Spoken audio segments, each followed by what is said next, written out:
Ito mga ka-farmers, meron tayong mga ilan na medyo makapalang bunga. Kaya makakapuno na po tayo ng ating pitas. Ayan, lumaki na. Yan, makakalahating sako na tayo ng ating gandongga. Binaba na po natin at mabigat na.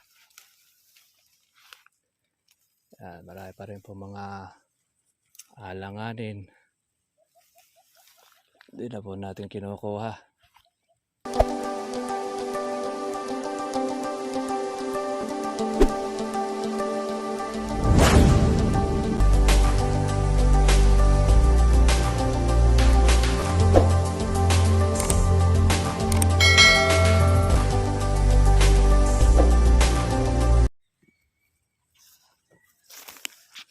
Magandang umaga po sa inyo mga katribya at welcome po sa aking YouTube channel. Kamusta na po kayong lahat? Ito po, tayo ay pinipitas po ng ating kalamansi. Yan, nukuha po natin mga farmers. Ang ibig-ibig po na maging reject ng ating bunga. Yan, kaysa naman po sa maging reject siya, ay pakinabangan na po natin mga ka-farmers. Kaya ganyan ang kalamansi. Pagka napitas na po yung marami, meron ka pa uli mahahalaw. Para naman yan sa ating pang maintenance. Yan, lumalaki na po yung ating mga buko. Sinlaki na po siya ng gasaresa. Gasaresa size. Kaya yan, meron naman tayo uling aabangan. Para po sa buwan ng ating September at buwan ng Oktubre. Kaya lang ay paabuti na po natin ng October itong ating pitas. Ang September kasi permis. Lagi po yan na bagsak ang halaga anumang taon. Basta yung September na yan, umpisa na po yan na putik ang presyo. Marami po kasi mga kalamansi na yun na meron na pong mga bunga. Yung nag-alaga, hindi nag-alaga, nag-spray, at yung hindi po nag-spray, ay permis po, ang dami ng bunga ng kalamansi. Yan na po kasi mga ka-farmers po yung natawag natin na bunga ng panahon. Ang bunga ng panahon, hindi na po natin ini-spray yan mga katribya. Wala nang spray pero nagtutuloy ang bunga. Kahit san damakmak ang bulaklak. Yan, makikita naman ninyo ay napakarami pong buko niya. Hindi naman po natin siya in-spray. Pero mga bilog ang kanyang mga bunga. Tapos meron pa tayo pong mga bulaklak na sumusulpot. Hindi na po mahihinto. Kaya itong August, September, October, yan, mga puno na po ang bunga ng ating kalamansi. Kaya mababa man po, mataas, kung magkano man po abutan ng ating bunga, ipagpasalamat po natin. Sapagkat yan ay wala na tayo masyadong gastos. Hindi na tayo nag-spray ng marami. Kagaya po nung nakaraang mga araw. Yung mga buwan po kasi ng December, January, February, March, yan, saka po April. Halos po mga puspusan ang pag-spray ng mga magkakalamansi. Pero kahit sa kabila po na puspusan ng pag-spray, marami pa rin pong mga nasisira na mga buko, mga bunga. Dahil sa dami po ng mga insekto na sumisira sa ating kalamansi. Pero pagka panahon naman po ng kanyang tagbungahan, kung dami po ng bulaklak na yon, yun ang inaasahan mo na magiging dami rin ng kanyang bunga. Kaya lang, Huwag na tayong aasa na maging presyong libo ang kalamansi pagka umabot na po yan ng August tsaka po September. Yan na po kasi ang halos na pinaka bagsak na halaga ang August tsaka September. Yung first week ng August medyo mahal-mahal pa po yan. Pero pag tumuntong na po ng mga second week, third week, at lalo na po pag tungtong ng September, yan, dyan na po pumapasok ang mga pigaan. Dyan na po nag-iimbak ng kalamansi at namimili ang mga pigaan. Pabor naman yan mga ka-farmers. Pagka po pumasok po ang pigaan, mabilis pong maubos ang kalamansi natin. Kaya hindi rin naman tatagal po yung bagsak. Mga buwan po ng October, kalahatian October ay bumabalik uli sa libo ang presyo nito. Mga 800 or 900, 1,000. Ganyan. Pagtungtong po ng November, yan. Minsan nandyan po yung nagwa 1.5 pa ang kalamansi kapag buwan ng November. Kaya depende pa rin po mga farmers po sa dating ng bunga. Pagka po marami pong bunga, asahan po ninyo bababa ang presyo. Pero pagka konti ang dating ng bunga ng kalamansi, asahan natin at po sa mataas ang kalamansi. Pero ganun pa man, importante mayroong bunga kalamansi mo para anuman po ang presyo na inyong abutan, mayroong kang mapipitas. Hindi kagaya na walang bunga kalamansi. Kasi pagka wala ang bunga,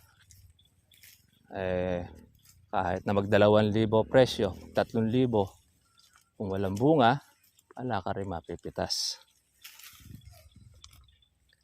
Ganyan mga ka-farmers. Kaya happy farming po sa lahat. Ngayon po ay nakapasok na ang bagyong si Inday. At mananalasa sa parte po ng Batanes, Cagayan. Yan po yung may mga signal. Pero tayo naman po ay hahagilap mo, maabutan po tayo ng ating ulan. Dahil hahatakin po naman ng habagat ang southwest monsoon na kung tawagin. Ganun pa man ay iba yung pag-iingat pa rin naman tayo. Pabor yan sa mga may bukid. Dahil halos mga tuyo na rin po ang mga bukid dito sa amin. Pulo-pulo lang din po kasi ang ulan na dinudulot ng mga thunderstorm. Kaya hindi rin po minsan na-permis ang ulan na. Kaya meron po kami tagtuyot. Ngayon, pag ulan naman na yan, matutuwa na uli ang mga may bukid. Hindi na sila magpapatubig. Siyempre, pati na rin po mga farmers po ang mga may kalamansi. Dahil mabilis po lumaki ang bunga. Pag mabilis ang bunga, paglaki, mabilis din naman po ang pagbaba. Pero ngayon, nanatili po sa 1.1 at 1.2 ang presyo ng kalamansi natin mga katribya. Hindi na po masama dahil libo pa rin. Tapos meron pa tayong napipitas na mga kalamansi. Sulit. Hindi tayo maiinip. Malalaki na po yung ating pang October. Tsaka yung ating pang September. Yan, makapal po yan. Habang pinipitas naman natin itong ating pang July. Tsaka yung ating pang August Nagpapalaki naman po yung ating bang September at saka October. Hindi naman po tayo mga ka-farmers po naglagay pa ng ating abono dahil kakainin lang po ng ating bunga ng ating pang September. Naku, kapal po nito. Tiyempo tayo sa kamurahan. Kaya medyo madidelay siya ng konti pag di natin siya lalagyan ng abono. Ngayon kung halimbawa sinasabi natin na malalaglag, kaya lang natin siyang maglugas. Talay mababa naman po ang presyo niyan. Kaya hindi naman lahat ay malalaglag. Marami pa rin po ang matitira. Meron pa naman po siyang mga sunong na abono. Kaya nakakain pa rin naman niya yung ating organic fertilizer. Ayan, dito tayo nakakarami pagka po yung nasa loob na hindi po nakukuha ng mga tagapitas. Yan ang ating nakupipitas mga katribya. Ito na yung ating kuha, isang kandongga na. Nasa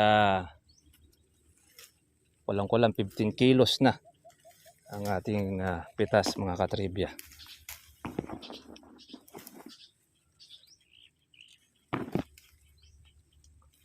Ang hina pong maga ay umulan pero hindi naman siya ganun kalakas.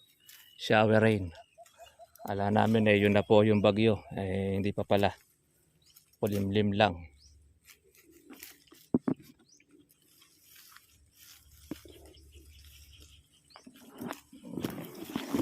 Pitas tayo mga ka-farmers, mga katribya. Ang oras natin mag-aalas 11 na. Basa pa rin ang ating kalamansi dahil po sa ulang kanggina. Sasali na po natin maya-maya. Pinupuno lang natin kasi ito po nasa 18 kilos. Pagka po napuno natin yung ating kandongga. Kaya lang, medyo masakit na lang po sa ating balakang. Dahil marami po siyang laman. Okay, pitas na po na tayo mga farmers. At tayo ay makarami. Ito mga farmers, meron tayong mga ilan na medyo makapalang bunga. Kaya makakapuno na po tayo ng ating pitas. Ayan, lumaki na. Yan, makakalahating sako na tayo ng ating kandongga. Binaba na po natin at mabigat na. Yan, marami pa rin po mga alanganin. Hindi na po natin kinukuha. Sakali tumaas pa ang presyo. Yung lahat po ng mga malalaki.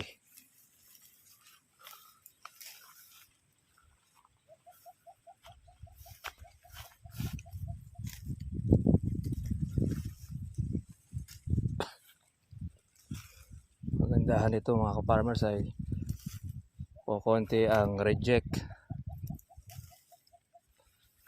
Hindi kagaya dati na marami ang reject na bunga. Pagka mababa ang presyo, nagkakahinugan ng mga kalamansi. Ngayon, naaagad ang kalamansi.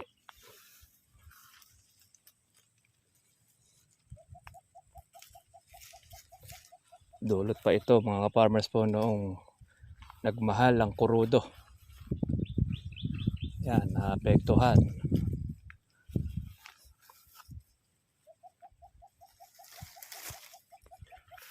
Ang presyo. Nagpermis.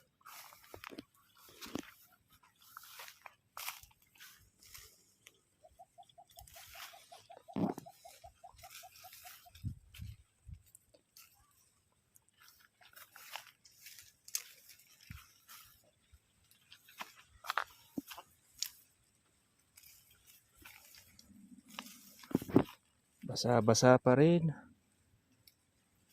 Kaya kailangan natin ito patuyuin. Ayun mga ka-farmers, katapos na po tayo natin pagpitas at nakaisang bag na po tayo. Meron pa tayong ilan po na natitira at unti-unti na rin po natin para hindi po siya maging reject. Doon po sa ating mga ka-farmers, sa ating mga katrivia, ngayon mainit po ang panahon na ito dahil ito sa bagyong si Inday, hindi pa po naapektuhan. Pero sabi nila, mamayang gabi or madaling araw ang mararamdaman yung pong habagat. Paano mga farmers, ingatan lang din po tayo pagka po tayo ay mayroong wind signal ng bagyong si Inday. Kita-kita na po tayo bukas. Sigado sa inyo lahat. Bye-bye.